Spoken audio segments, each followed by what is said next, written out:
Hello, everybody, and welcome back to a whole turkey stream. We are here at a very interesting time of the year. No, it's not Christmas. No, it's not my birthday. Not yet. We are at the changing of hands, a switching of presidents. Not only has the election and all that come to an end, but the terms are also coming for an end. Everyone who was voted in or out last session will be doing that in 2 days. And for a lot of places in the world, because I'm on that West Coast time, tomorrow. So I figured I'd take a little bit of time and reflect on this president and just go through some of the most notable events or things that we could pull on. And I was a little bit overwhelmed when I first went to undertake this, because I thought it was going to be like fairly easy. I was like, yeah, for sure, I can knock that out in like a couple days. And so about two and a half weeks later, I have a list that I can confirm are at least 175 different events. I think it's more. I think it's like 176 to like 185, depending on whether or not you count like sub bullet points of different events that have happened directly due to the Trump administration.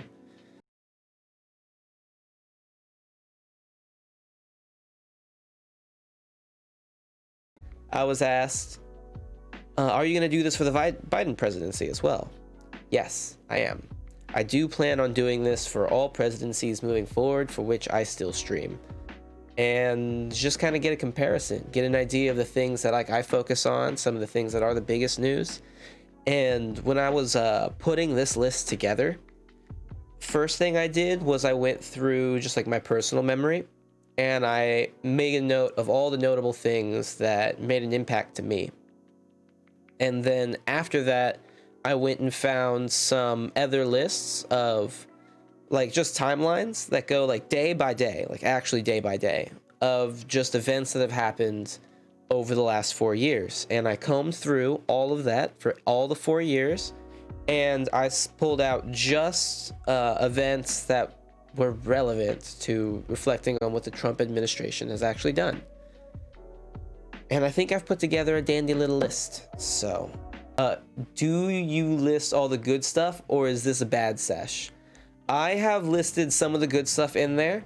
This is mostly a bad sesh, because a lot of the good stuff, it turns out, are laws that were passed. The laws that Congress worked through, Congress agreed on, Congress signed, and then he just didn't veto. And considering that our executive and our legislative branches are different, I've chosen not to give him credit for any legislative accomplishments. And I think that that should be understandable and fair. With those legislative accomplishments excluded, this is going to feel like a bad list. Okay. Let's get underway. I have made a little screen right here so you can follow along with me, because I had to make a list for myself. That's the only way anyone's going to remember any of this. So if you'll notice right over there, damn, I gotta like invert that sometime because it's fucking with me. Right over here. So I gotta sit on this spot. All right. Our retrospective of Trump. As you can see, I've done nice little color codings, so that way it is a little bit more. Oh, I want that to be background. A little bit more obvious of what's happening. I have blue set as stuff that has to deal with constitutional problems.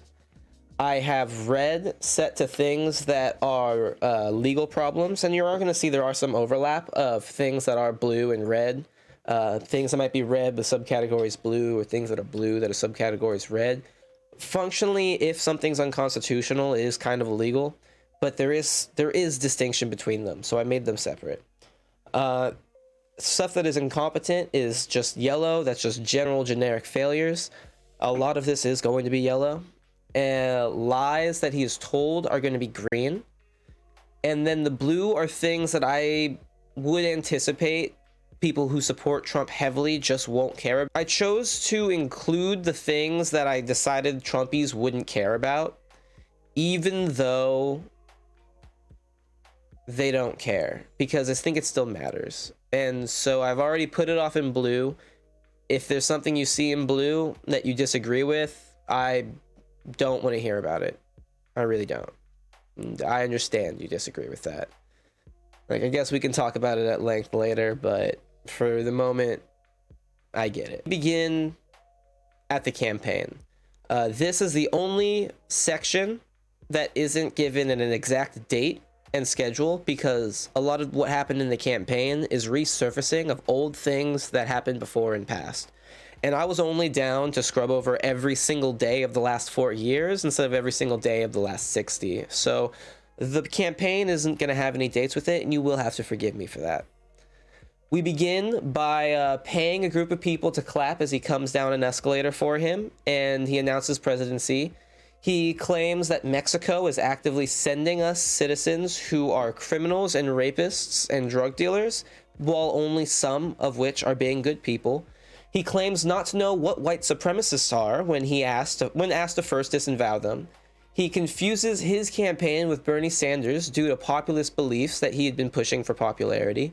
He first promised to give his taxes to the people to see, but he lies about the reason for withholding them, saying that you can't actually release them all under audit, while there's no reason you cannot release them under audit. The only credit to him not doing this would be him not incriminating himself, but I'm better off with a president who doesn't have self-incriminating tax records. The grab him by the pussy comment, I don't ask, just kiss, mad sus. Recording of Trump on the Howard Stern show when he was saying that he would just walk in on naked girls in his beauty pageants, and some of those beauty pageants where there were underage girls. He talked about the size of his dick on the debate stage. He cussed and promoted severe violence, like across a lot of his rallies, where he was saying, just knock them out. We would have these people leave out on stretchers. If you see anyone with that, just punch him from, like, I will pay for your legal bills. Like, all these are quotes that he has said. And at one point, he is forced to agree to use better language. He put Steve Bannon, a well-known white nationalist, on his campaign as an chief executive. He said that John McCain is, quote, a war hero because he was captured, but he likes people who weren't captured, on C-SPAN, which is a major disrespect to our soldiers, especially our prisoners of war. Video surfaces from Entertainment Tonight Christmas special where he comments on an underage girl, I believe she was age 12, where he says, in 10 years, I'm going to be dating her. Can you believe it? Which basically means he looked at that little girl and went, wow, she thick. And then Trump University enters 3 lawsuits, all of which settle by him paying out after he wins his election. So that's all just the campaign, and that's a little bit, because I didn't want to go through the whole campaign. There's a point at which, like, I really care about this being accurate. I want everything in here. I burnt out doing a lot of this research because Jesus Christ, is there so much in the campaign. So that's just a little bit. That's our shortest segment, our absolute shortest segment. All of the segments are at least twice as long as that. On to year 1.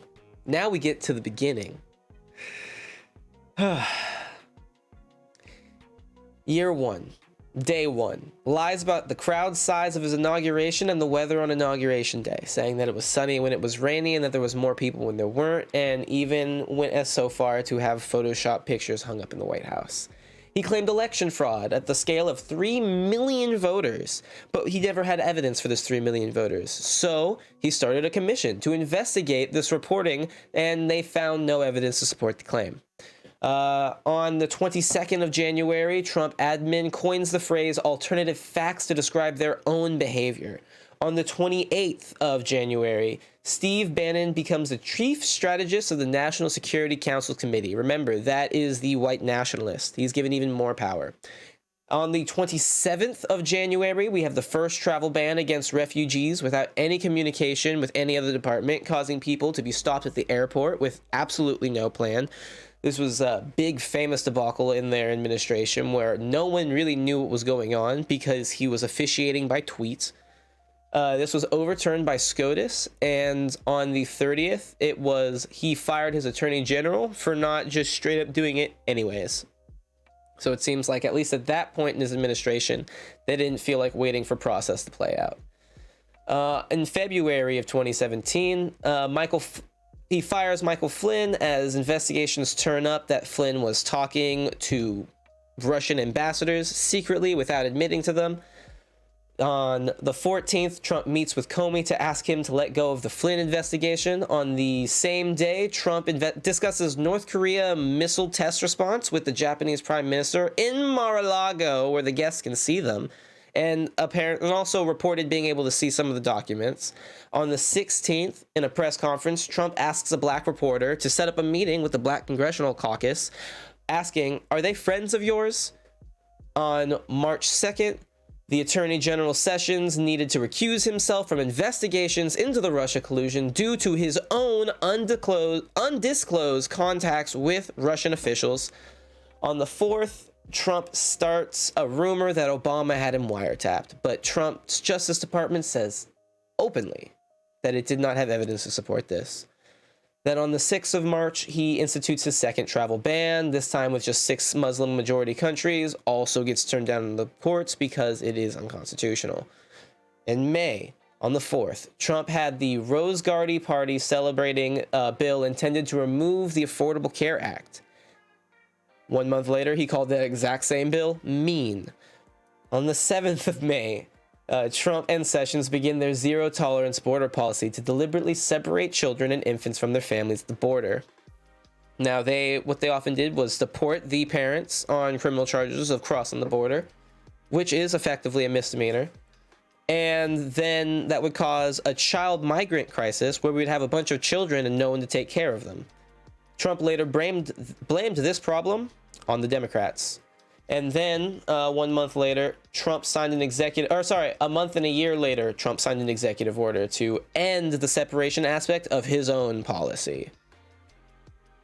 Then the U.S. District Judge ordered all of the children to be united after their unlawful separation. Deadlines were set for them to do this, and they said that they did, but court documents clearly show that they didn't, and later on admitted to have messed up even bigger than they had previously reported. On May 9th, he fired Comey and claimed it was for how Comey treated Hillary in the election. And then 2 days later, publicly admitted to it being about the Russia thing on television. On the 10th, he invites the Russian foreign minister ambassador to the U.S. in the Oval Office and discloses classified information with him there. And then that is also 7 days later is when Mueller takes over the investigation. And on the last day of that month, quote, "Despite the constant negative press, covfefe," I knew this got corrected to coffee. There we go, covfefe.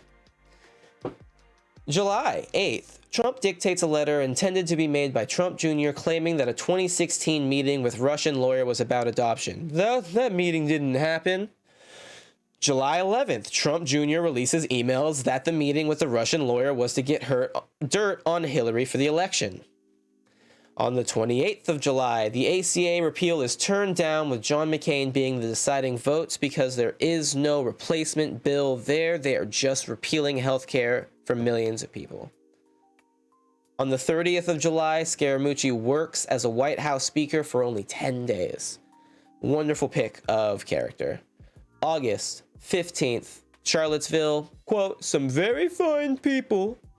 The 25th of August, he pardons Sheriff Joe Arpaio, who was found in criminal contempt for his intentional neglect and harsh actions, which directly led to the death of people in his prison, including that of a pregnant mother and her child. On September 5th, Jeff Sessions announces that the administration will be ending DACA. And then on the 22nd, Trump attacks NFL player for peaceful protests under the First Amendment. And when you reflect all the things that happened with the NFL protests and the take a knee, the only time that the First Amendment restricts people from stepping in and saying you can't say that here is the government doing that. And the government is exactly what Trump was a part of when he took place in these attacks.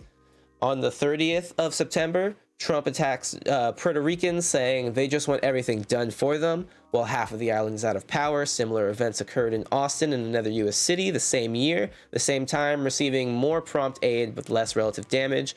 Excuses included that the island is surrounded by water, big water, ocean water. October 4th, Rex Tillerson will not openly deny calling the president, his boss, a moron, doubles down and admits to it once he leaves the administration. October 30th, Paul Manafort and Rick Gates are indicted by a grand jury on 12 charges, including conspiracy and money laundering. George Papadopoulos pleads guilty to the FBI. December 1st, Flynn pleads guilty to the FBI. December 4th, Trump personally endorses Roy Moore after allegations of him sexually assaulting girls as young as 14 were made public. December 22nd, he signs a proposed $1.5 trillion tax cut where 90% of the benefits go to the top 10% of the people in the country, and cuts for average Americans sunset by the time Joe Biden takes office. Trump tweets, his nuclear button is larger and more powerful than Kim Jong-un's. And then on January 6th, we get, and I quote, I am a very stable genius. Okay, that's year one. I need to take a breath and I'm going to read the chat. Year two. January 11th, Trump openly refers to African countries as shithole countries and asks why there aren't more immigrants coming from countries like Norway. The 18th, Trump proposes a military parade akin to North Korea and Russia. On February 28th, Trump suggests to take the guns first, go through due process second when addressing gun reform possibilities. On February 3rd, Michael Cohen admits to paying $130,000 to Stormy Daniels for Trump to have sex. Trump denies any knowledge of this for actually a stretch of time, and this would be a straight campaign violation, aka illegal. March 8th, Trump imposes a steel and aluminum tariffs against all advisor input. On the 11th, Trump proposes arming teachers. On the 15th, Robert Mueller subpoenas Trump administrations for documents related to their investigation because the Trump administration is refusing to cooperate willingly. On the 18th, Trump disbands the White House pandemic response team, claiming financial reasons. On the 22nd of April, Trump announces that North Korea is going to denuclearize. Spoiler alert, doesn't happen. On the 9th of April, Cohen's office and hotel are raided by the FBI. On the 8th of May, Trump pulls out of the U.S.-Iran nuclear deal, claiming that he will put us into a better one, never gets us into a better one. Now Iran openly and actively enriches uranium, and there's no legal retaliation that world powers have short of war anymore. On the 14th, he moved the U.S. embassy to Jerusalem, and that just increased tensions with our Palestinian allies and brought more contention to a region that didn't need it. And then on the 7th, the zero tolerance policy is officially announced as being instituted. At this point, thousands of children are already separated, and they claim that this would be an incentive to make people not immigrate here illegally. On the 12th of June, Trump met with Kim Jong-un, legitimizing the dictator, and gaining nothing for it. Because as I said before, spoiler alert, he keeps making nukes. On July 6th, the trade war begins with China that hurts U.S. farmers and sees trade deals leave the U.S. permanently. On the 13th, Mueller issued an indictment of 12 Russian intelligence officers for the hacking of the Democratic National Committee and the Clinton campaign. 3 days later, Trump stands side by side with Vladimir Putin, questions the intelligence agency of America, and agrees with Putin's narrative based off nothing but his word. Cohen, on the 23rd of July, Cohen confessed that Trump had knowledge of the Trump Tower meeting with the Russian lobbyists to attempt to get dirt on Hillary. And on the 30th Giuliani begins pushing that collusion isn't a crime narrative because it starts becoming obvious that collusion will become very easy to demonstrate. On the 13th of August, Paul Manafort was convicted of 8 criminal charges, 5 tax fraud accounts, 2 bank fraud accounts, and 1 secret foreign bank account. On the 15th, Trump revokes security clearance for a CIA director for not repeating the no collusion talking point during the investigation that was receiving convictions of his high-level administration officials.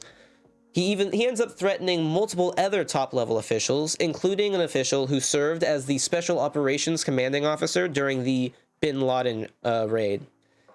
He ends up not removing that person's, nor a list of other people's, but he does put their name on a list that gets compared to Nixon's enemy list.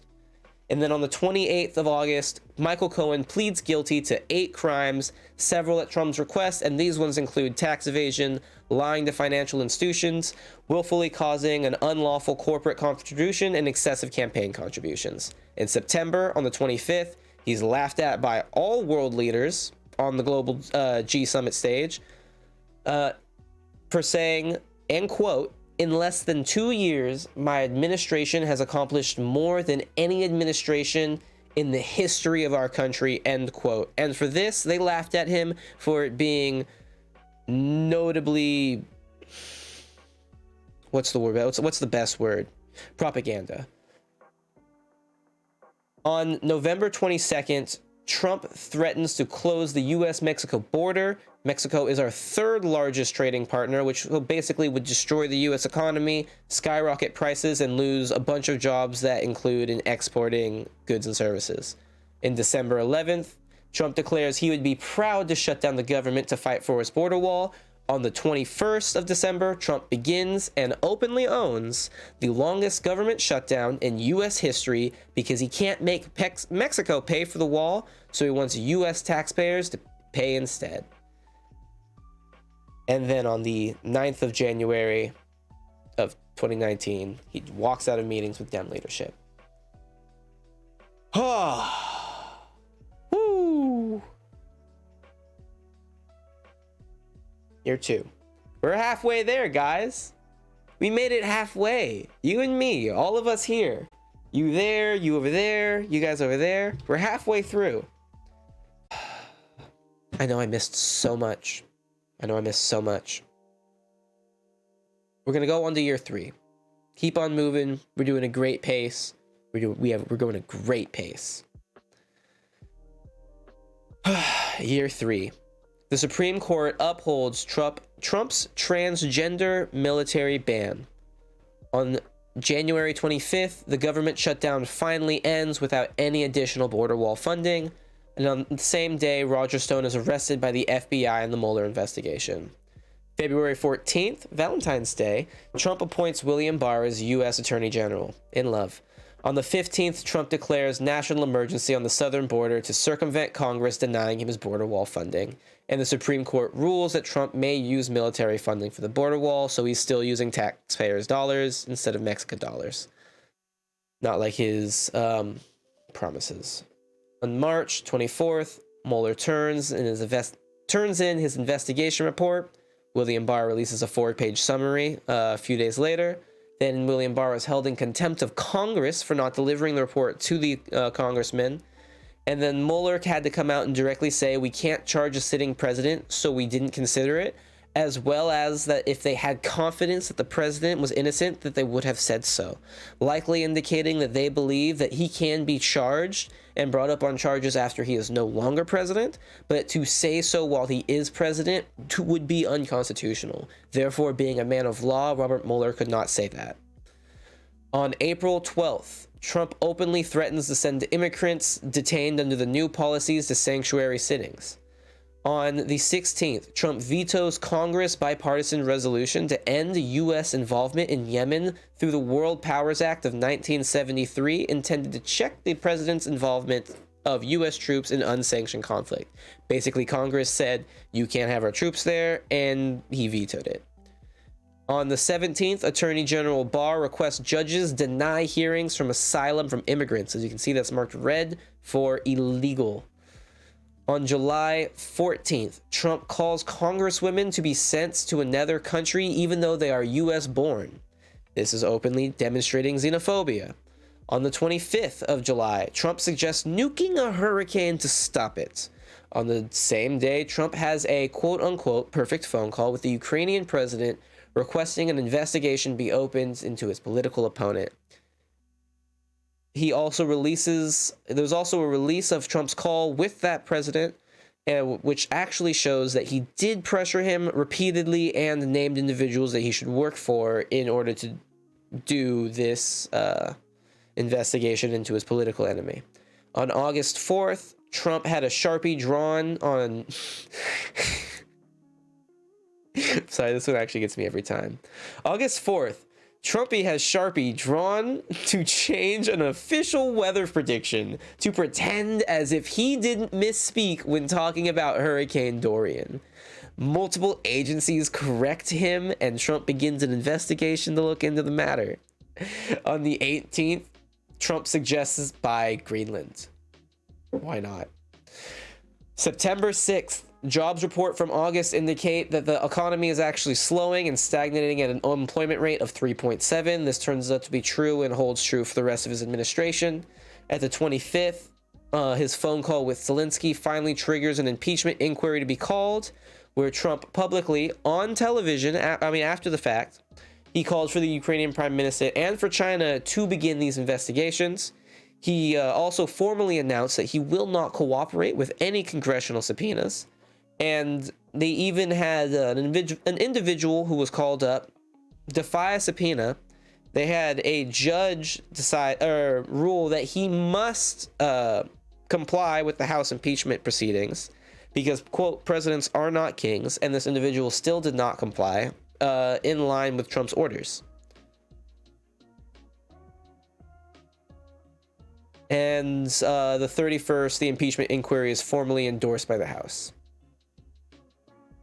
And then on the 10th of December, the House leaders released 2 articles of impeachment, contempt of Congress, and abuse of power.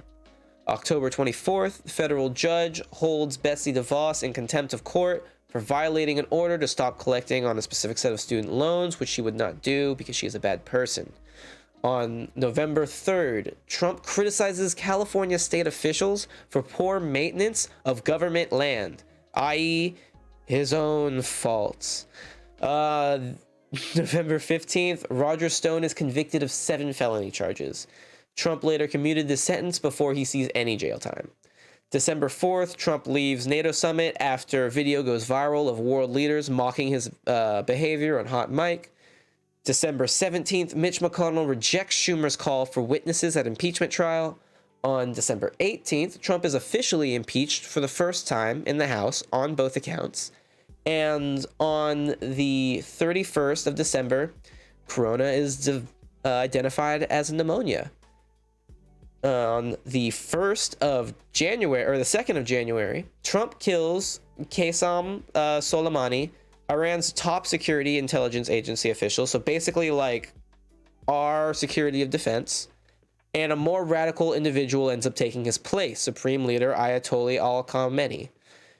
And then on the 11th, Chinese state media confirms that they have their first known death from corona. And then on the 13th, it is discovered outside of China. Buckle up, guys. This last year gets rough. Oh, shit. 2 hands. Takes 2 hands. Who can do it? Who can make it on to year 4? I don't know if I have the muscle. I don't know if the fortitude. I don't know if I have the conviction. Nah, fuck that. I totally do. Year 4. January 20th. The first case of COVID is reported in the U.S. in Washington. In the state, not the capital. Yes. And then on the 23rd, it is confirmed that Trump has received briefings on the virus, and then he had received them again on the 28th. On the 29th of January, we have cases confirmed in the UK. On the 30th, WHO declares this a public health emergency. February 2nd, Trump announces travel restrictions with China. excluding intermediate family members and U.S. citizens or permanent residents. So they still get to come home even though they could be infected and were. On the 5th of February, Mitt Romney becomes the first senator ever to vote to remove a same party president. The Senate does vote down the impeachment at a 48-52 vote margin, with members of the Senate convinced he is guilty, but has, quote, learned from this case and also, quote, will be more careful in the future. On the February 7th, Bob Woodward interview where Trump admits to knowing COVID is more contagious than the average few. Quote, you can catch it just through the air. On the 11th of February, the Department of Justice announces it will overrule prosecutors in the Roger Stone case, citing that he had been treated unfairly. However, all 4 prosecutors withdrew from the case in response to the DOJ request. Clearly, none of them wanted to be associated with that. On February 10th, Trump claims he thinks the virus is going to be fine. Also, quote, looks like by April, in theory, when it gets a little warmer, it will miraculously go away. He continued to push other narratives like this continually. On the 13th of February, Trump publicly acknowledges sending Rudy Giuliani to Ukraine over Joe Biden, even though he had denied the exact same thing months before during the impeachment hearings. On the 15th of February, the first death in Europe of a tourist. On the 21st, WHO reports almost 50 cases across Europe and across 9 European countries. On the 25th, the first White House press briefing is finally given for coronavirus. And on the 28th, we see our first recorded death in Seattle. Oh, okay. Correction. The first sickness was in Washington, D.C., not in Washington, the state. The first death was in Seattle. My bad. So on the 28th, we have our first death. And on the same day, Trump starts repeating the virus is a Democratic hoax narrative that he liked to say. Then on the 3rd of March, Trump speaks to press and receives criticism for his delayed response, as he should, and then people start complaining about this for as long as he acts poorly. On the 11th of March, we reach 1,000 cases and 31 deaths. On the same day, Trump restricts travel to Europe except to the UK. And also notice that this restriction happened 2 months after the restriction in China, when we already had cases and deaths occurring in Europe. On the 13th, Trump declares a national emergency, freeing up funds to address the pandemic. Look, a good thing. Economies slowly begin shutting down as some regions begin issuing stay-at-home orders while others continue business as usual. Oh no, hey look, not a good thing. On the 18th of March, deaths spike to 150, cases to 5,000. On the 24th, Trump expresses desire to fully reopen by Easter Sunday and cease social distancing. Now we get to April, when it would miraculously disappear. We have almost 13,000 deaths and almost 400,000 cases. On the 15th, Trump announces that the U.S. will stop funding WHO, and at that point, we had reached 26,000 deaths and 600,000 cases. We were really spiking. On the 17th of April, Trump encourages far-right political groups to protest social distancing restrictions. On the 22nd, Trump fires health department officials for questioning a drug's efficacy without extensive tests. On the 24th, Trump promotes injecting UV light and disinfectant as a way to combat corona.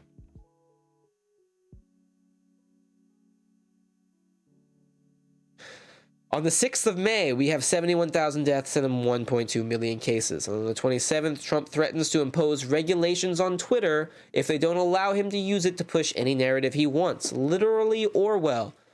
Literally Orwell. Literally Orwell. Also begins pushing that mail-in ballots are not to be trusted without any evidence to support this claim. On the 29th of May, Trump begins repeating phrases coined in contests to civil rights protests, such as when the looting starts, the shooting starts, to justify murder of protesters because of violent individuals who may not even support the cause to begin with. And on the 31st, Trump declares anti-fascism as a terrorist organization, even though it fails all government definitions of terrorism. June 9th. Trump asserts that an elderly Colorado man who was hospitalized from police was an Antifa plant and faking it. On the 11th of June, Trump agrees to accept RNC nomination in Jacksonville, Florida on Axe Handle Saturday. For those of you who don't know, it's a little bit racist. On the 28th of June, Trump retweets a supporter saying white power. On July 1st, we have 127,000 deaths and 2.7 million cases. On the 3rd, Trump has a fireworks show at Mount Rushmore, even though such displays are illegal in the area around where Mount Rushmore is, and it was protested by the locals and indigenous people. Unconstitutionally, Trump has suggested that the election should be delayed. On the 31st, Trump begins a quarrel with TikTok, threatening to not allow it to operate within the US, even though that is not under his jurisdiction to make. And then the 6th of August, he signs an executive order banning the use of TikTok in 45 days if it doesn't comply. Ultimately, he backs off, even though TikTok is still primarily owned by a Chinese company. He backed off because a small amount of shares were bought by an American company, which still, a brass tacks of it, is illegal. If you want to talk quid pro quo, there's a place you could find it. On the 157, on August 5th, we have 157,000 deaths and 4.7 million cases. On the 22nd, we have Steve Bannon finally being charged with defunding hundreds of thousands of donors. September 10th, Trump begins spinning the Woodward interview and saying that he only wanted to keep people calm by not preparing them for the virus. But that's also at odds with his support for supporters of his who don't wear masks or social distance, or that he continues to hold rallies where people gather in person late into the pandemic, like in Freeland, Michigan, which also happens on the 10th of September, or that he continued to mock Joe Biden for wearing masks during a pandemic. And on the 14th of September, Trump says, "I don't think science knows," when responding to studies on climate change with California at the roundtable. And on the 29th, we get, quote, "Proud Boys, stand back and stand by." Great. On October 2nd, Trump catches COVID. On October 17th, Trump approves FEMA aid to California for the wildfires after denying the same request one day earlier. And on the 26th, Trump pushed through a SCOTUS nomination 8 days before an election, with the same Senate that denied to hear a SCOTUS nomination with 8 months left before an election. I'm going to say that one again. On the 26th, they pushed through a SCOTUS nomination with 8 days before the election, with the same Senate that denied to hear a SCOTUS nomination with 8 months before an election. Quote, "The people's voice need to be heard." On November 4th, without a clear winner in the election, Trump declares himself the winner, while being behind in the Electoral College points. On the 6th, Trump becomes the second presidential candidate to reach a vote count of 70 million. And on the 7th, Joe Biden is declared the winner of the election after surpassing his 270 confirmed electoral vote counts. And then by the 19th, all of the states were in. We had a final count of 306 versus 232. And that is when Trump begins his over 50 court cases to battleground states to try to contest the vote count, including three Supreme Court cases. Majority of these cases claimed that there was widespread systematic fraud and tampering, but all of the suits were dropped within a month and a half, most being due to lack of evidence. December 5th. Trump refuses to acknowledge a public vote count. He continues to hold rallies where he spreads unfounded information and supports conspiracy theories on how Democrats stole the election from him. On the 14th, all of the electors meet and cast their final votes. On the 15th, the Senate Majority Leader McConnell publicly congratulates President-elect Joe Biden, and Trump lashes out at him for it. On the 25th, Trump pardons Michael Flynn. On the 28th, Trump vetoed the National Defect Authorization Act just because there was a line in there that did not allow him to persecute internet companies for what third parties post on them. And he got overridden in both houses of Congress for issuing that veto. Trump calls for the Georgia Secretary of State to have thrown enough votes to let him win, which is illegal. Trump publicly calls for Pence to illegally miscount the electoral votes. Trump directly rallies crowds with lies of stolen election, then break through the Capitol Police and attempts to overthrow an electoral college vote counting ceremony. The facts of this is Trump has a rally about 2 miles away and has instructed his followers to march on the Capitol. This is the effect of Trump claiming that there was wide-scale election fraud without the evidence to support it, and he even tweeted in support of the protesters and did not attempt to get the National Guard, or to call in the National Guard to protect the safety of our electors or of his vice president. The Vice President Pence is who eventually ended up calling in the National Guard. And on the 13th, Trump is impeached for the second time with the largest bipartisan approval in history. Not to mention that in the first time, he also received the largest bipartisan approval in the Senate.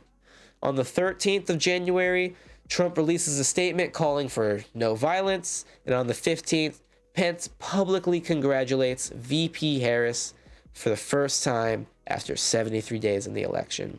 So all in all, in conclusion, everything said and done, the unemployment only fell 1% under Trump. It fell 5% under Obama. And that was at its absolute peak for Trump, because right now it's spiked back up to 3% higher than when he received it. Trump has played 298 games of golf during his first term. That can be confirmed. That we only lightly brushed on his closeness with dictators and his contention with allies. He had to replace 4 times as many of his cabinet officials than Obama before him in the same period of time. He rolled back 64 environmental regulations, with 34 additional ones attempted to be rolled back right now on the books. Rolled back at least 25 legal protections for the LGBTQ community, even up to as recently as January 12th. He has 215 indictments for admin officials, 3 times as more as the famously crooked president Richard Nixon. Tweeted over 34,000 times and has made over 20,000 provably false claims. His staff has famously struggled to keep up with his tweets and statements that he would make, and he would always have to whitewash his comments after the fact.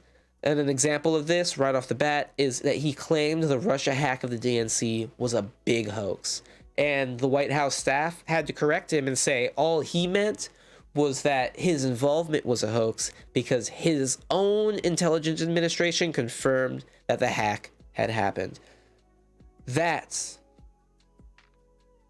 was Donald Trump's presidency. That is what we had to sit through. Those are the actions that he and his administration took and had done during their tenure. We did good. I put all that out in 30 minutes. So here are all my sources. I'm going to be adding more to it because there are a couple that I believe I left off. These are all going to be going into my Discords. I'd like to remind you guys that I do not know where you are, and I do not know when you're watching this, but I would like to wish you a good morning, a great day, and a nice night.